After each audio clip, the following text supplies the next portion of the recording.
How are you all doing? So, fatigue from sitting around for 2 days is probably setting in for some of you. I know it did for me a little bit earlier. But we're to the last of the sessions for the 17th CERIAS Symposium, and we're saving one of the best for last year. If you were here Monday, you got to hear a first talk from our next speaker, and you may have heard him at some other venues. A very unique perspective.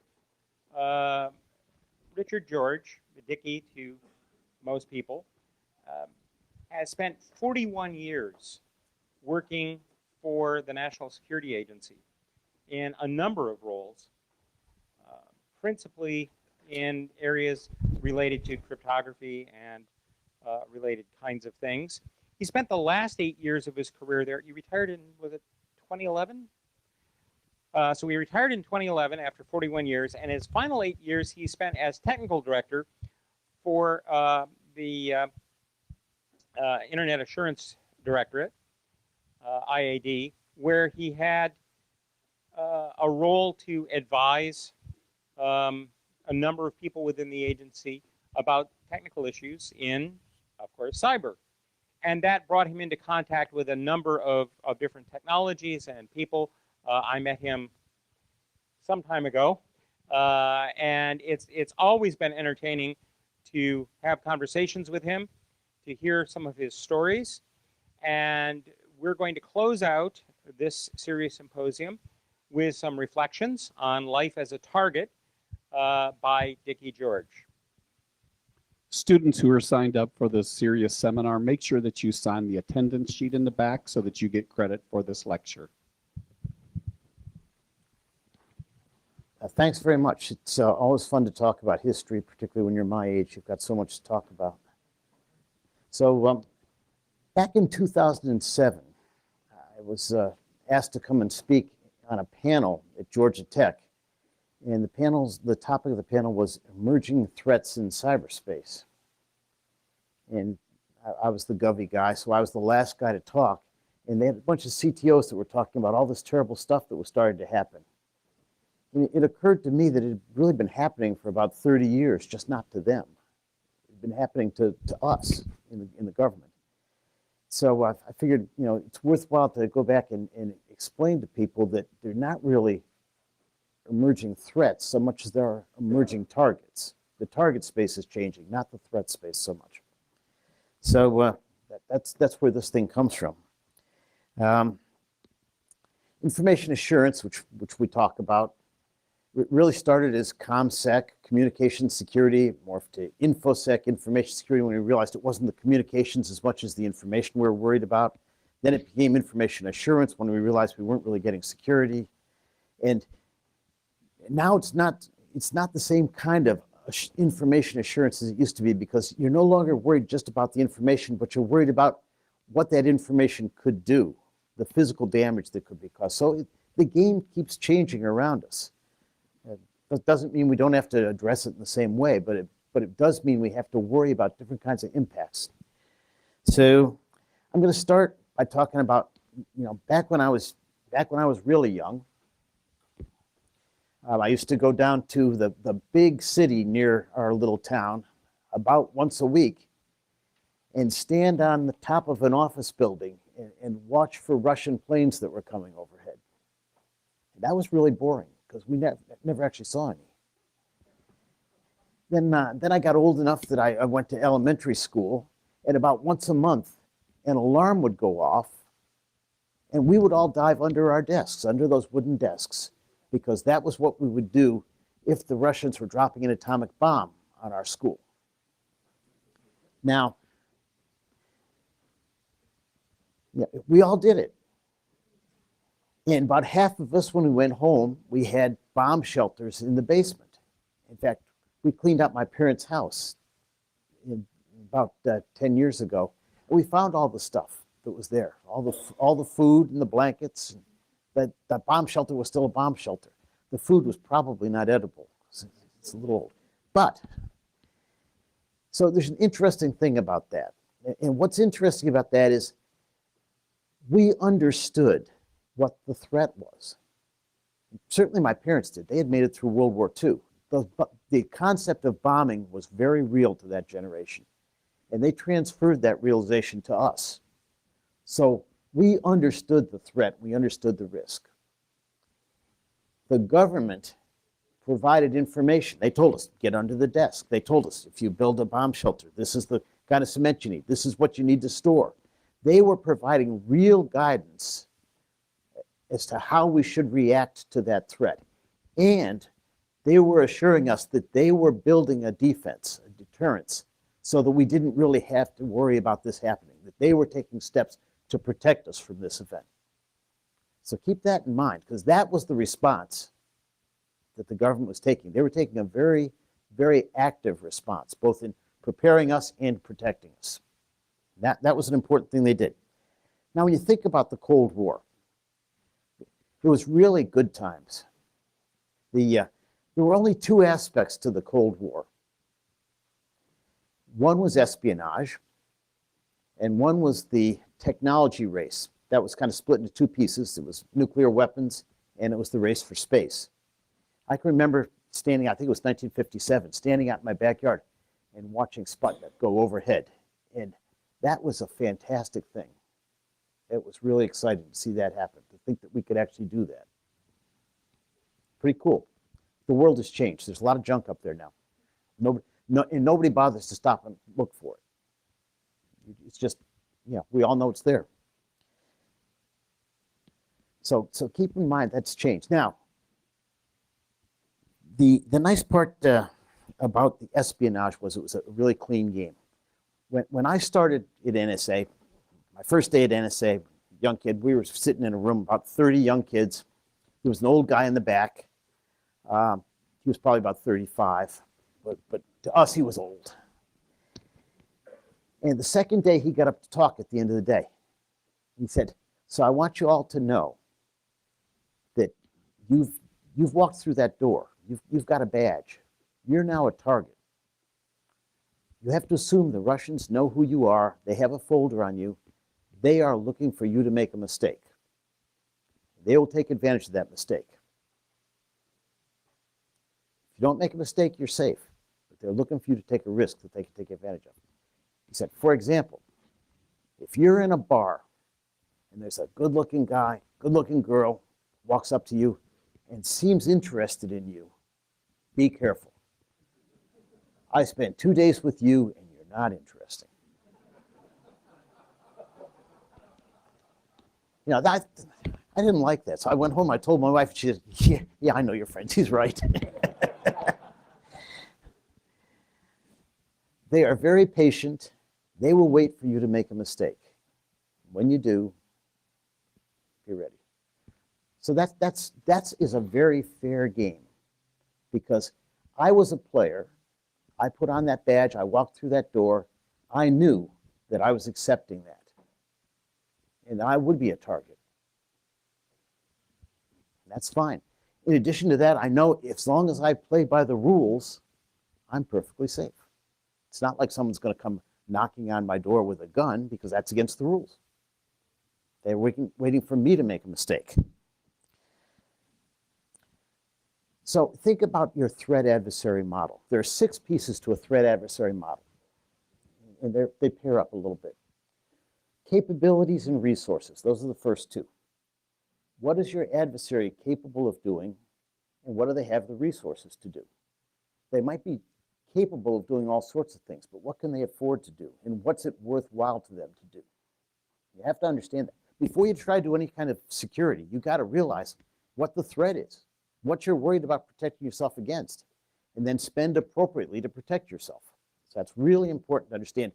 Understand your adversary, the capabilities and the resources. Second piece is intent and motivation, slightly different.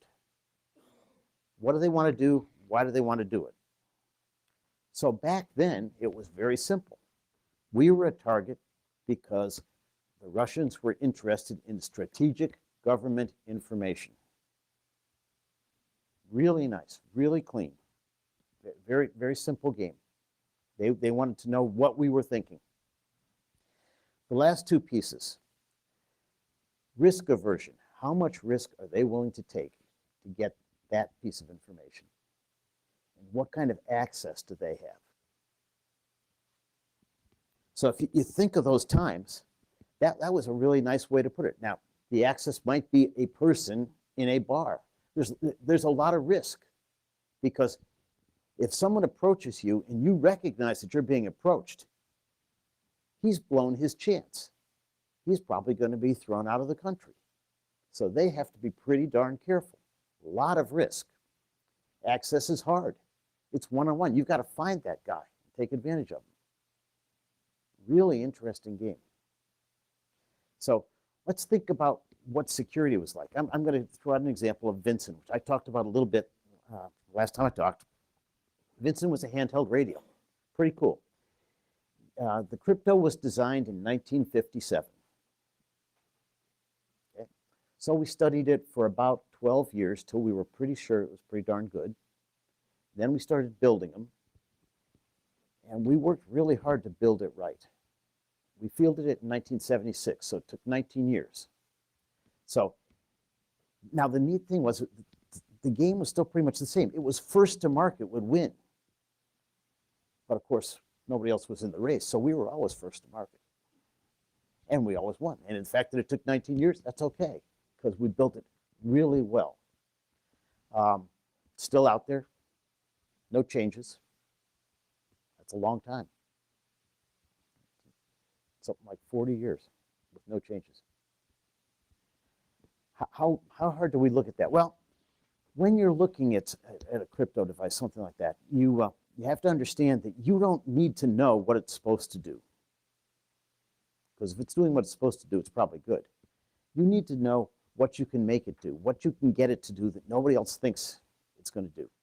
And so when we were looking at that Vincent, I spent 6 months with the engineering diagrams of that thing, going through it, looking at every line, every gate, every register stage, trying to figure out what could go wrong, what could I take advantage of. Yeah, I can still see those diagrams in my mind. That's the kind of analysis you can do on a simple device like that, because we built that thing for one purpose. We defined exactly the functionality we wanted to have for that purpose, and we built that functionality in and no other functionality. It could only do what we wanted it to do. It's not like today's world where you get a general solution with tons of functionality that you never used. Every bit of that additional functionality is opportunity for the adversary to exploit you. And the adversary will take advantage of that if you give them that opportunity. You have to limit the functionality as much as you can. Critical. And that's what we did back then. And I think we did it pretty well. Times have changed. No longer competitive. So, talked about Vincent a little bit. Let me talk about one other thing that's kind of interesting. So I have a friend that I get together with about once a month. And we go to a local restaurant and have a Maryland crab cake. We talk about two things. We talk about how good Maryland crab cakes are, because they really are good. And we talk about how good it was in the old days. The friends, it's Victor Shamoff. I don't know if you've heard of him or not. He was the director of information assurance back in the 70s, back in the good old days. He was director of information assurance for the KGB. So he came over here in 1980, and it's really fun to talk to him. And we don't talk business because neither one of us really remembers business, but we talk about how fun it was and how much we trusted each other because we understood that intent and motivation. In fact, one day I'm sitting there chewing on a crab cake, and Victor's talking. He says, "I need to talk to you." And I'm looking, and I said, "There's only two of us at this table. Go ahead, I'm listening." And he said, "I had relations with China, much like you have with the UK. We were friends. We were partners. I had a person who was working with them, and he came to me one day and he said, 'Victor, I don't really understand them, but I don't trust them, and I don't want you to trust them either. And so he reached over very seriously, took my arm. He said, I want you to understand, you can't trust them. So I'm sitting there in a restaurant with the KGB guy telling me I can't trust Chinese intelligence. Now, I kind of think I knew that. But that's okay. It was reassuring to know that I was on the right track. It's an interesting world. You know, one time, we used to have people that would go to Moscow because, you know, NSA, we had things to do over there. They were clean things. We went and we checked out the crypto in the embassy to make sure it was working right and things like that. But whenever they went over there, they would go over advertised as NSA, completely above board. We knew what they were doing. And the only rooms that were available were on the 7th floor of one particular hotel. So we knew who was on the 6th floor and who was on the 8th floor. And it was not the UK. So one time we sent a team over, and it was a little bigger than we usually sent, and there were not enough rooms on the 7th floor. One of the guys got a room on the 5th floor. So what do you think the people did? They ran down to the 5th floor to see what the room looked like, how different it was from the 7th floor. So they'd been talking, looking it over for about 5 minutes, and there was a knock on the door. There was a guy from the front desk at the hotel. And he said, I brought you a copying machine in case you want to make copies of something. He wheeled it in and plugged it in. Now, yeah, maybe Russia is different than the US, but I know no one has ever brought me a copying machine in my hotel room. So these guys were not dumb. They were engineers. They knew what to do immediately. They unplugged it, and they went on talking. And about 5 minutes later, there's a knock on the door. It's the guy, same guy, back again. He said, I brought you a new copying machine. That one's not working.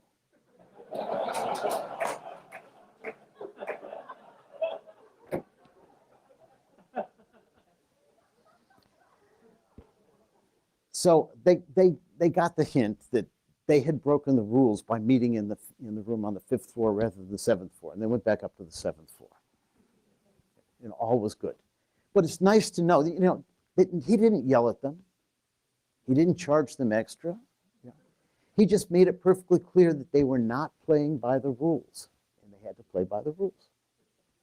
And that's very nice when you have that kind of understanding with your friendly adversary, that we do have to abide by the rules of the game. So if you think back to that spy versus spy world, what was espionage like? Espionage was hard. About once a decade, you have something good that would happen. So you go back and think of some of them. By the way, with Vinson, when we were building Vinson, it was built on special lines that were people, U.S. citizens with clearances that were building it. Lines weren't used for other things. Now, that doesn't guarantee we didn't have a problem. Doesn't guarantee you don't have any kind of a supply chain issue at all. Because how many spies can you all name? So I can name like 6. Maybe it's only 4 now. I used to be able to name 6. But the one thing they all had in common is they're all U.S. citizens with top secret clearances. So that's the way, those are the ones you want to get. Those are the guys you want to get. So look at the espionage examples. John Walker. Do you remember John Walker? So Walker, back in the 60s, was selling crypto variables. He was in the Navy. He was a guy, he needed money. He bought a bar. The bar was not making money. So he kind of walked into the Russian embassy and said, I have this stuff. Would you like to buy it? Someone decided that was good stuff, so they bought it. He was selling stuff. It's a neat story if you want to read about it. The wiki page is pretty good. But that was a guy who had money problems, made himself available. They immediately took advantage of it. That's the kind of thing that happens. So that's one. Gunman. Are you familiar with Project Gunman? If you're not, you can read about that. It's been released. It's pretty neat. The way the embassy worked, we had a vault where we had crypto stuff down in the basement, and the information would be typed and sent over, and it was all good. Everything's wonderful. They also had typewriters upstairs where they typed the stuff out before it went down there. Those typewriters were, somehow they just had problems. And of course, that floor is the floor that the Russians had access to. They cleaned it and stuff like that. And the typewriters would break occasionally. They would go out and come back repaired, and they worked fine after repair. There's a triangular stability bar under the keyboard, and when they repaired them, they replaced that with a similar looking triangular bar with a recorder and a transmitter in it, so it would record what was being typed and send it out at night. So that was very successful. It was really, really good technology. Yeah, so that's the kind of thing that you have to worry about. That's a supply chain. I don't want people to think a supply chain is you bought something with something in it. You have to. It's a life cycle problem. Design, implementation, maintenance, even destruction. You've got to follow it throughout the life. And maintenance is a very nice way to get in. Maintenance and delivery. You know, if something's sitting on a loading dock for 3 weeks, that's an opportunity for somebody to visit it. So that's the life you live. There was one not too long ago where they found a listening device in a piece of chair rail in a State Department conference room. You're familiar with that? So there was about an 18-inch piece of chair rail that was replaced with a similar looking piece of chair rail and had a recorder and transmitter in it. And they actually found that because there was a DC policeman who saw the Russians doing something very strange down on the street near the State Department building, and so he called the FBI. It turns out there was a Russian there, and he was putting coins in the parking meter. The Russians don't do that. They have diplomatic immunity. There's one guy who has 3,000 parking tickets. I don't know how you get 3,000 parking tickets. He must spend his days driving around looking for a policeman who can give him a ticket. But they saw this guy putting those in, and he called the FBI, and they watched him. Every once in a while, the guy would turn around and slightly adjust a box of Kleenex in the back of the car. This didn't seem to make much sense, so they went over, and they found a recording device in that box of Kleenex. They were listening in. That kind of stuff happens.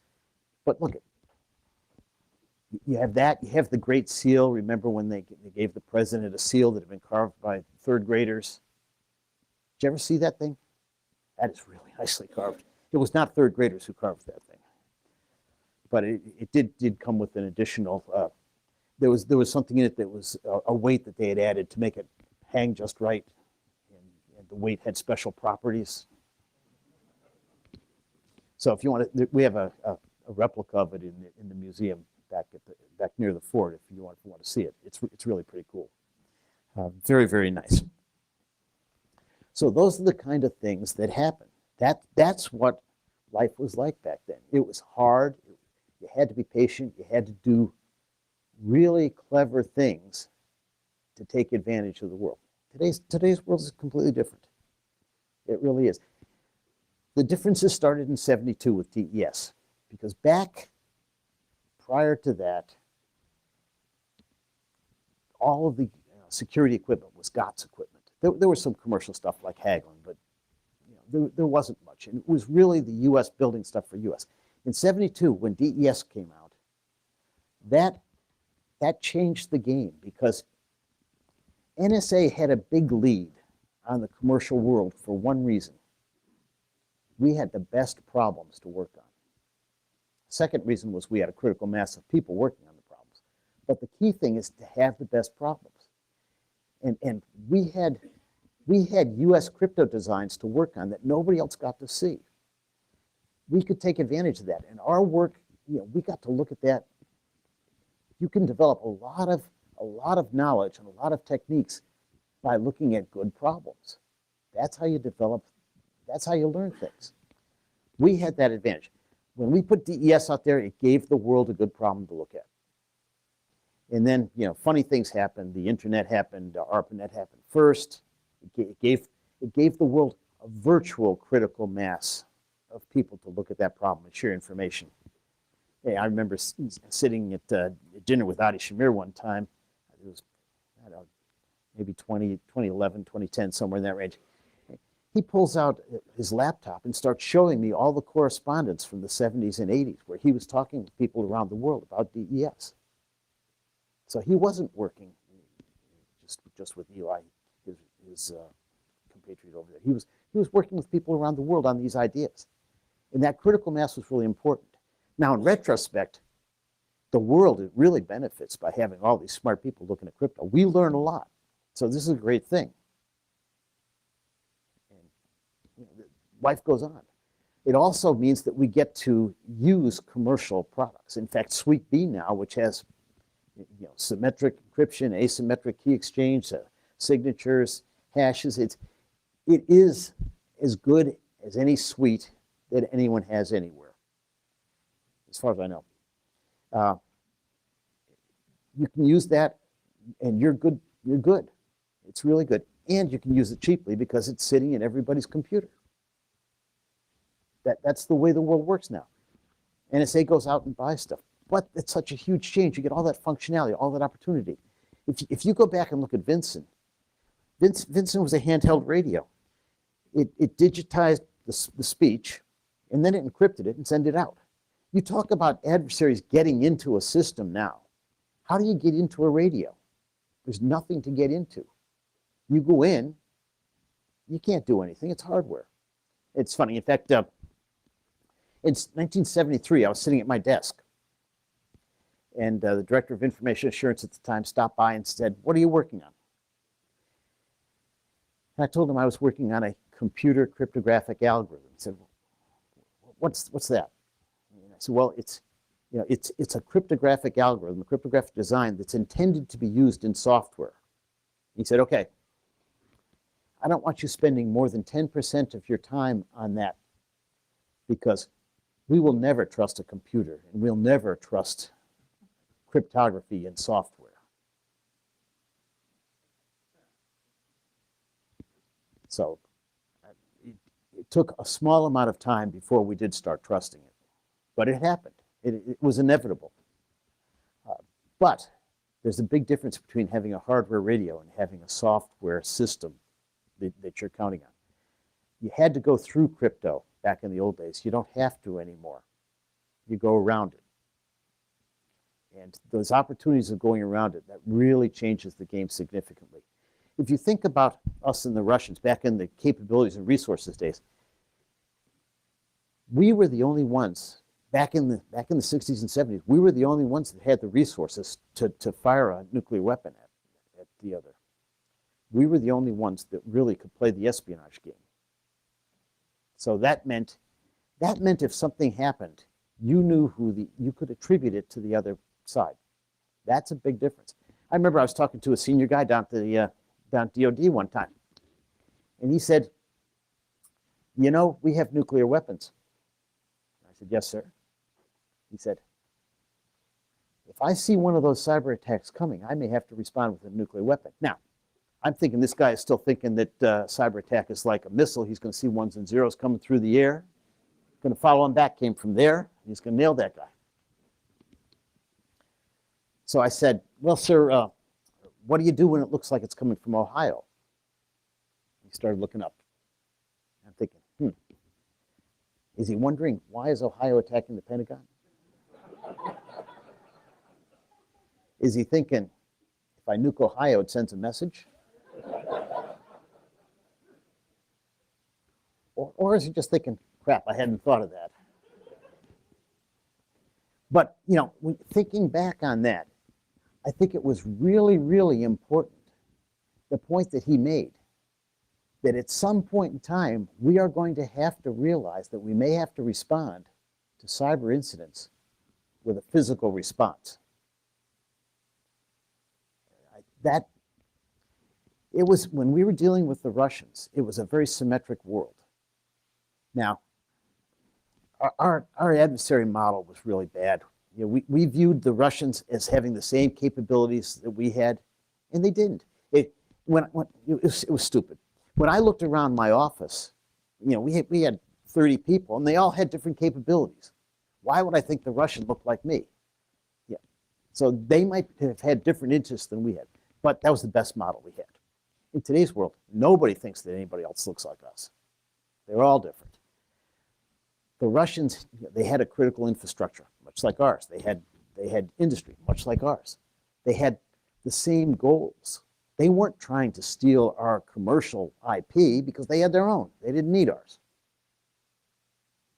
Very different world today.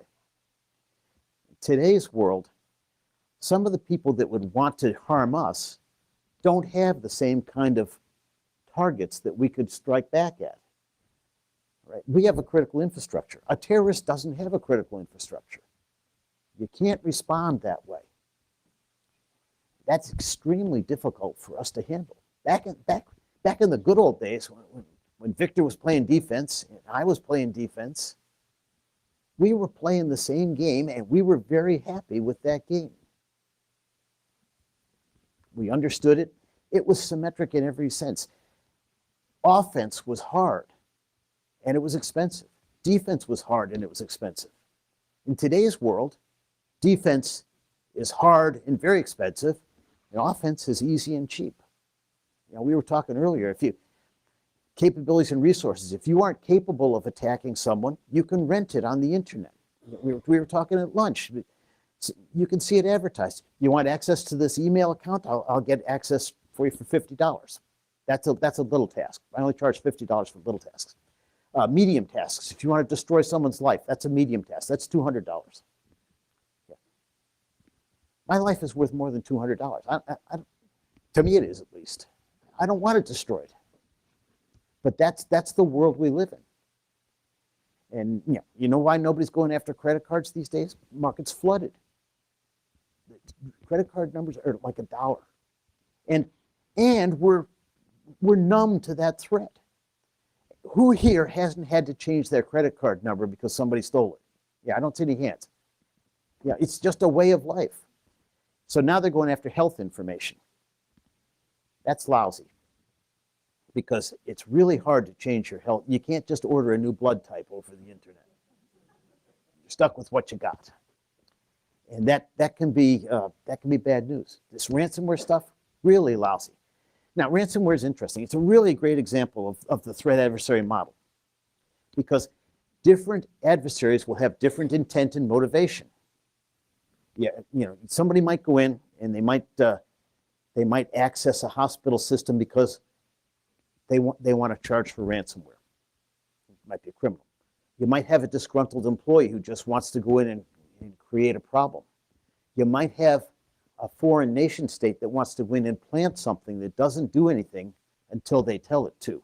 And then it happens all over the nation and you've got a crisis. So you have to worry about the same attack having all sorts of different intents and motivations. Hard to defend, really hard to defend. Particularly given the discussion earlier. If you look at software, the industry standard is 20 to 50 defects per 1,000 lines of code. Defects don't always result in attacks. But you don't know which ones will. A lot of them will. And you won't know until you see what else is running, how it's being used. It's a problem. And for big systems, there's a lot of 1,000 lines of code in them. You might have 50 million lines of code in something. That's a lot of defects. And we aren't going to find them. Worse, it was discussed today earlier, all the commercial tools find the same families of defects. There are a lot of defects that are just too complicated for commercial tools to understand. They may even label it as, there might be something here, but I don't know. Really hard. It takes people to do that, and that's a lot of work. We aren't going to find all those defects. So we're going to have to live with it. Supply chain, some of the defects are intentional. And those are really hard to find. When you do find them, they don't look intentional. They look like somebody was a sloppy coder. If he's really good, it looks like a sloppy coder. And that's life. That's where we are. Now, every change that we have these days makes life easier for us and for the adversary. It's really interesting if you think about it. If you think about what was the the biggest target, the wealthiest company in the country back in the 50s. It was General Motors. What was their value in? It was in inventory, metal, machinery, and plants. Those are hard things to steal in bulk. Really are. Look at a company like Google today. Their value is in bits. It's a lot easier to steal bits. And that's the world we live in, where somebody can run off with bits and bleed you dry. The value of this nation is in the fact that we are innovative, creative. If we lose the edge, the IP, our value is gone. It's a significant problem.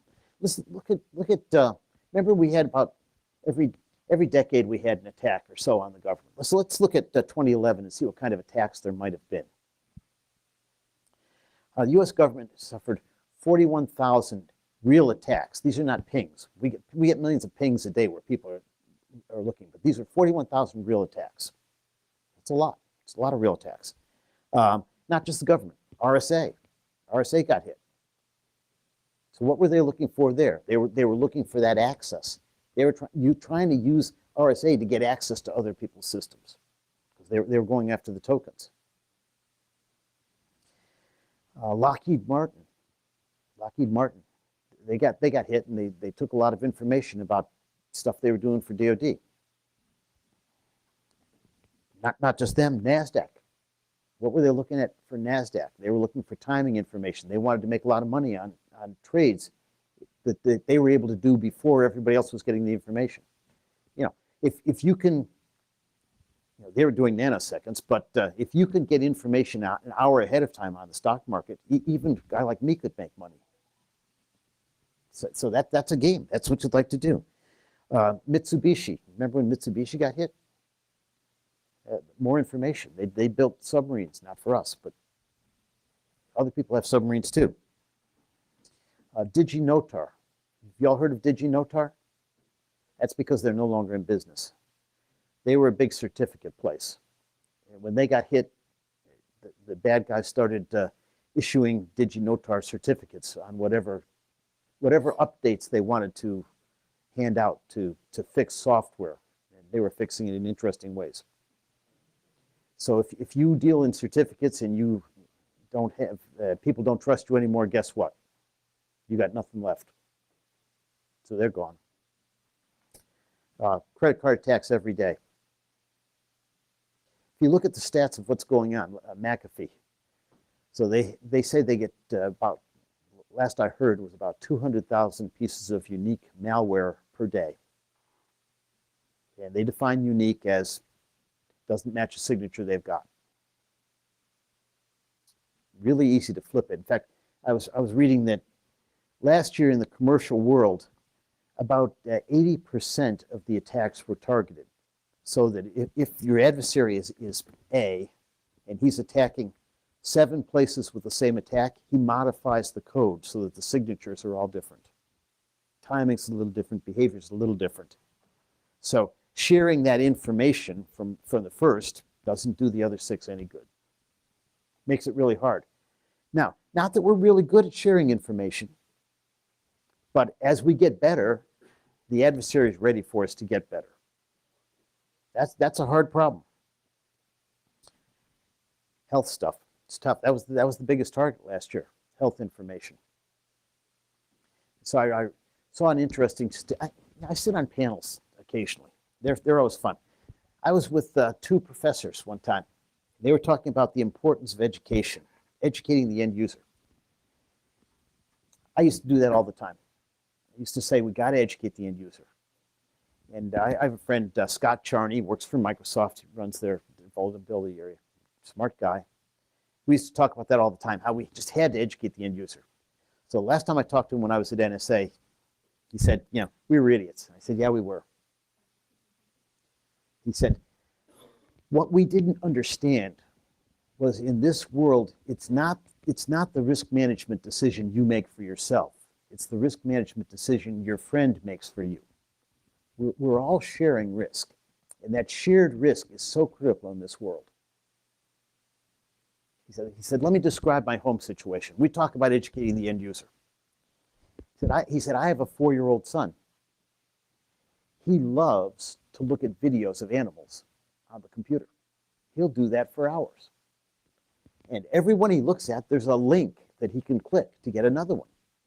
And he can pick it up because it's different color. Click. Every once in a while, one of these little boxes pops up. He can't read. But he knows if he clicks that button, he gets to see another video.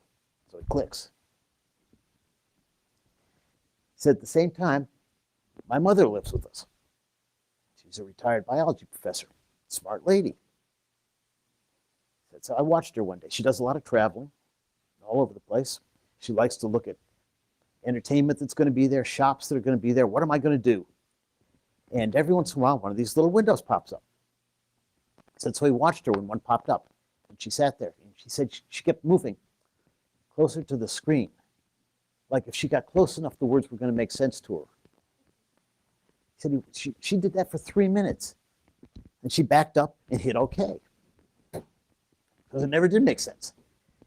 We're never going to get that 4-year-old or my mother to a point where they're smart enough to outwit a Russian hacker.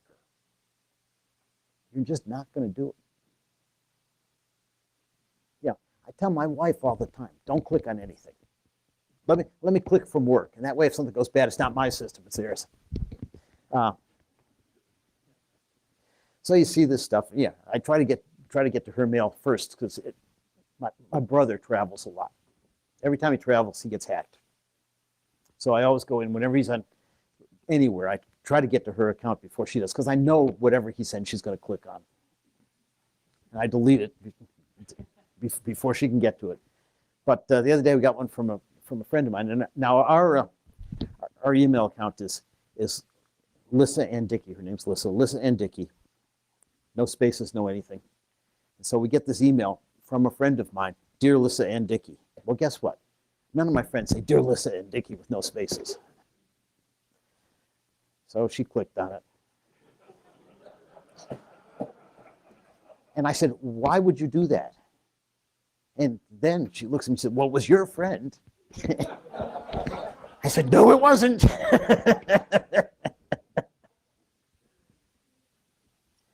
So that educating the end user, it's critical. We have to educate the end user. But we can't think that that's going to win the game for us. It's like a car industry. When they put seatbelts in cars, a lot of you probably don't remember, but cars didn't used to have seatbelts. When they put that in, it was not well received by the public or the car manufacturer. Nowadays, it's at least somewhat recognized. And you can even see cars are advertising these safety features. I'm going to brake when you don't see the car in front of you. I'm going to warn you if something's happening. All these things that'll make it safer. Us, particularly students, we've got to build computers that will protect the user, not count on the user to protect the computer. I take this training all the time. This training, it just drives me nuts. They give you a 3-line URL and say, is this good or bad? And then they say, see, these 6 characters, that was active code here in the middle. I say, yeah, I got a snowball's chance of finding that. Maybe the computer could tell me if there's some active code in there. That would be good. And then they tell you, this one I really love. They say, don't open an attachment if you don't trust it. Yeah, it's like saying, don't eat meat if you think it's spoiled. Who opens an attachment that they don't trust? The whole point is to make you trust it. So we've got to educate people. Hey, I was sitting with these professors, and they're saying, you know, we did this training for this company. We ran 6 months. We trained their people. When we started, only 30% of them recognized phishing emails. After 6 months, 60% of them recognized phishing emails. You're thinking, wow, what a waste of 6 months. You know, you don't need 100% of the people to click on it. It's a shared risk. You're sharing this stuff. That's the whole point. And if you look at that Vincent, that guy in the front line, he had 6 people in his net. Every decision he made, he had 2 things. He had to stay alive and complete the mission. Everything else was a risk management decision. And he shared that risk with 5 other guys. But they all had basically the same threat profile. It was fair. In today's world, he doesn't have a Vincent. He's got a laptop, and it's connected to the base, and that's connected to the Pentagon. And the threat model is not the same for that forward observer as it is for the Pentagon. And when he makes a risk management decision, he shares that risk with the whole Pentagon. It's not 5 guys, it's 5 million guys. It's a whole different game. We've got to take that risk away. We've got to build stuff that will protect us. It's important to leave that weapons threat on the table. Whenever I ran war games, I did that. I made sure we had a nuclear threat on the table because I figured the adversaries were going to get access to our game at some point in time, and I wanted them to see it was there. I didn't expect we'd ever use it. It's pretty safe to say we never will. But they don't have to know that. You got to leave it in play. You know, it comes down to people. Everywhere it's people. People write the code. It's got holes in it. People build the stuff. Do they build bad stuff in? And people make decisions that share that risk. So I'm going to tell you one story about risk sharing, and then I'll leave a little bit of time for questions. So back in 2004, the director of NSA walked into my office. He said, so I've decided we want to be more public with stuff. We need to be out there. He said, I'm going to give the lunchtime keynote at Black Hat as a way to open it up. I said, wow, really? Because we were not used to being out there. We were kind of hidden. He said, yep. And you're going to give me the story that I'm going to tell. So I said, okay. So I wrote out, I wasn't writing a speech because he had good speech writers. But I did give him a storyline about the government doesn't stand for the government. The government stands for the people.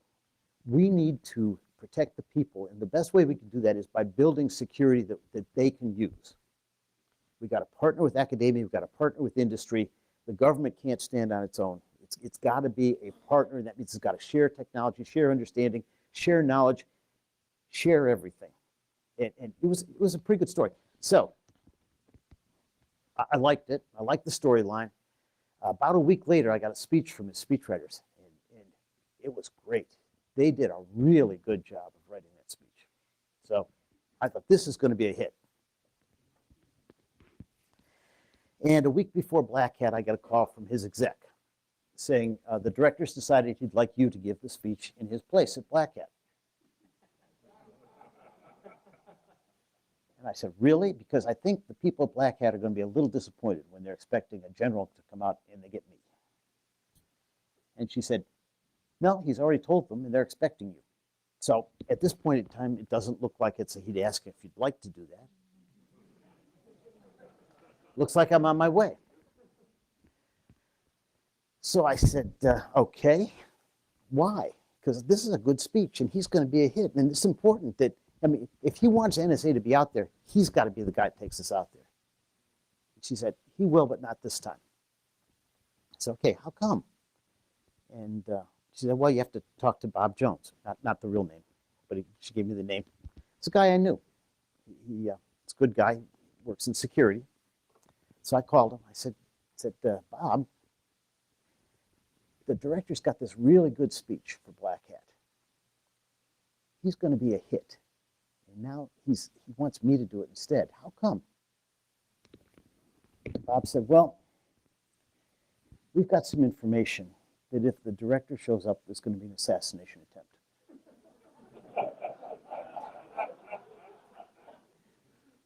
So we got together, we talked about it yesterday, and we decided that you're not that good a target, so we'll take the risk.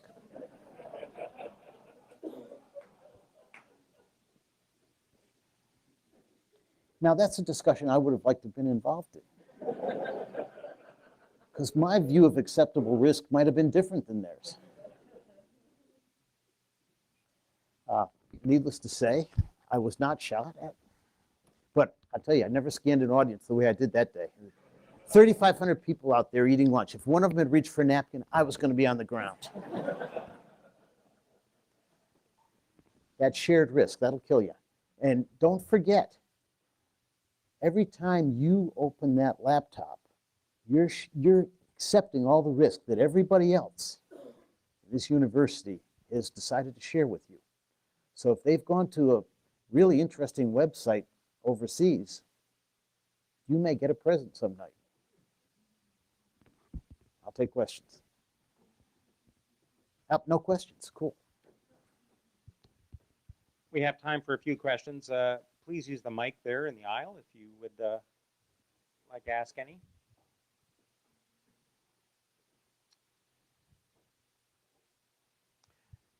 Well, I'll just make the observation here. You mentioned a museum. The National Cryptologic Museum is just off the grounds of Fort Meade in Maryland. It is free and open to the public. You can all visit, and to the best of my knowledge, they don't snoop on your phone or your name or anything when you go in. But they have some wonderful exhibits on the history of cryptography. It's a really great place to visit. I want to put a plug in there that you mentioned that. That's a great place. Any questions? Well, in that case, let's share the risk by giving applause to our speaker.